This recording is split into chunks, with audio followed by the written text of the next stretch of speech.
ছোটবেলায় নারিকেলের পাতা দিয়ে ঘড়ি কে কে বানিয়েছেন? ছোটবেলায় যারা এই খেলাগুলো খেলেছে নিঃসন্দেহে তাদের ছোটবেলা মধুর ছিল।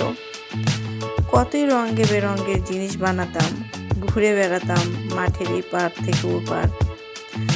আজকে আমি আপনাদের মাঝে নিয়ে এসেছি আরও একটি ভিডিও, কীভাবে নারিকেলের পাতা দিয়ে ঘড়ি বানাবেন।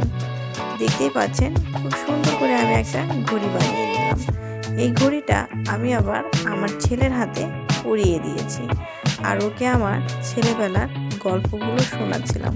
ও খুব আগ্রহ সহকারে গল্পগুলো শুনতেছিল আর ঘড়ি হাতে দিয়ে খুব মজা করতেছিল। আমার আজকের ভিডিওটা কেমন হলো সেটা কিন্তু জানাবেন। দেখা হবে নেক্সট টাইমে নতুন কোনো এক ভিডিও নিয়ে। ততক্ষণ পর্যন্ত আল্লাহ হাফেজ।